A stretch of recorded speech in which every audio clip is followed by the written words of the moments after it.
তোর মা এবারই বড় বউ, এবারই সব ছেলেমেয়েরা তোর মায়ের ছেলেমেয়ের মতোই। তো ছেলে মেয়ে যদি কখনো ভুল করে, মা কি সেই ভুল করতে পারে? থ্যাংক ইউ বড়দি, তুমি অন্তত আমার মুখটা রাখলে। তুমি তো বড়, তুমি আগে বরণ করো না। বড় মামি বলছি আমি এইসব নিয়ম কানুন মানি না। সে কি হ্যাঁ, মেয়ের সঙ্গে তো রিচুয়াল মেনেই এলে, আবার বলছো কেন যে রিচুয়াল মানি না? আসলে বড়লোক বাড়ির জামাই হয়েছি তো, তোমরা সবাই একটু আদর আপ্যায়ন করবে সেই জন্যই এসেছি। বুঝতে পারলে তো, ওই ভেতর থেকে লোভটা এখনো যায়নি।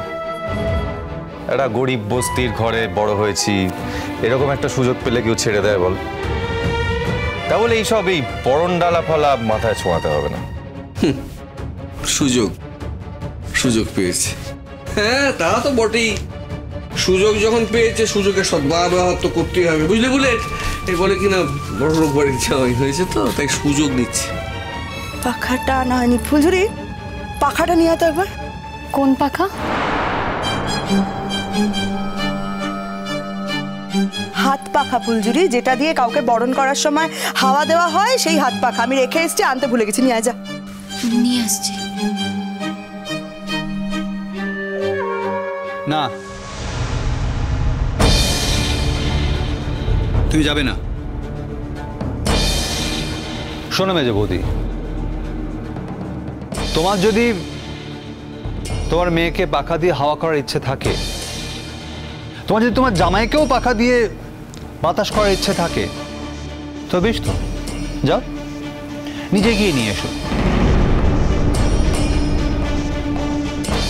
হ্যাঁ, আজকের পর থেকে ফুলঝুরিকার এই সমস্ত অর্ডার করা যাবে না, স্পষ্ট বলে দিলাম।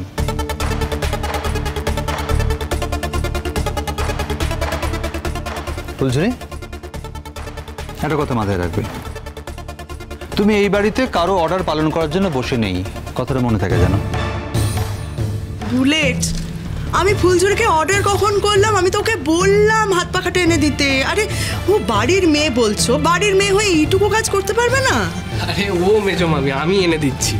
বলছে কাবুল দাদা যেটা করতে পারবে সেটা আমি কেন করতে পারবো না? পারবে না, আমি বলছি তাই পারবে না।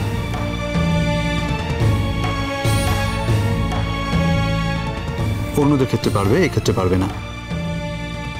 আমি চাই না তুমি এই ব্যাপারে কোনোভাবে ইনভলভ থাকো। বলছি নতুন বর কোণে দাঁড়িয়ে আছে, যাই না টুক করে গিয়ে পাখাটা নিয়ে আসি। যাই। কাবুল দাদা তোমায় যেতে হবে না, আমি নিয়ে আসছি। ছোটকা ফুলঝুরি কিন্তু বিষয়টা বেশ স্পোর্টিংলি নিয়েছে, তোমরাই শুধু শুধু ওরম করছো। চাপ বাবা, ফুলঝুরি স্পোর্টিংলি নেবে না কেন বলতো চড়ুই? দেখ, ওর তো স্ট্যান্ডার্ডটা একদম বেমালুম পাল্টে গেছে, তাই না? ফুলঝুরির মা প্রফেসর, বাবাও কিছু একটা করে নেবে নিশ্চয়, যদি নাও করে। ফুলঝুরি এই বাড়ির মেয়ে হিসেবে নিজেকে পরিচয় দিতে পারছে, এটা তো ফুলঝুরির কাছে একটা চরম পাওয়া। ওকে কখনো ভেবেছিল এরকম কিছু ঘটবে ওর জীবনে?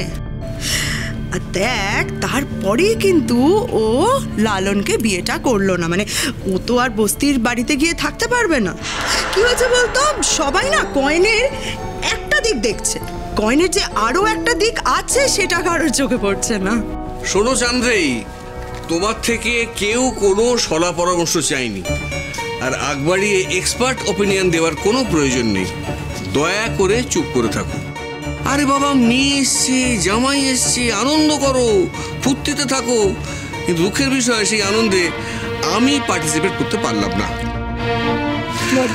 কারণ কাল থেকে যে মানুষটা এই বাড়ির ড্রাইভারির কাজ করবে, হ্যাঁ ও, তাকে জামাই হিসেবে মাথায় তুলে আমি অন্তত নাচতে পারবো না। মেজবাবু, আমি এই বাড়িতে ড্রাইভারির কাজ করলে তোমার আপত্তি আছে?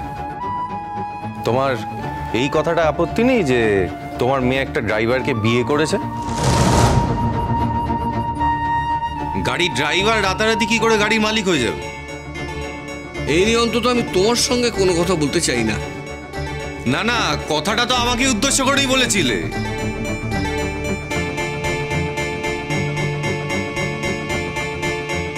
তুমি কি কাল থেকে আমাদের বাড়ি গাড়ি চালাবে? হ্যাঁ চালাবো মিনি দিদি, তোমার আপত্তি আছে?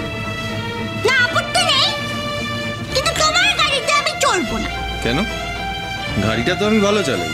হ্যাঁ, সে তুমি গাড়ি ভালো চালাও, কিন্তু তোমার গাড়িতে আমি চলবো না, বুঝতে পেরেছো?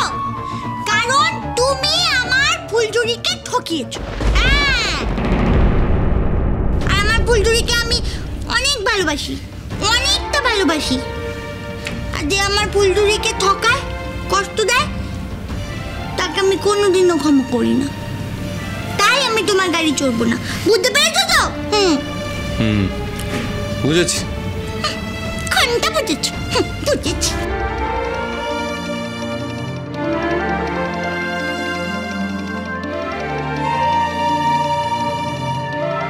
এই না মেজো মামি। ফুলঝুরি, কেমন আছিস তুই? ভালো আছি চুরি দিদি, তুমি ভালো আছো? আমি আমি ভীষণ ভালো আছি রে, খুব সুখে আছি। আমার শ্বশুরবাড়ির লোকজন আমার খুব যত্ন করছে রে। ইনফ্যাক্ট লালনও আমার খুব যত্ন করছে। ও আমার যত্ন করে না বললে মিথ্যে কথা বলা হবে।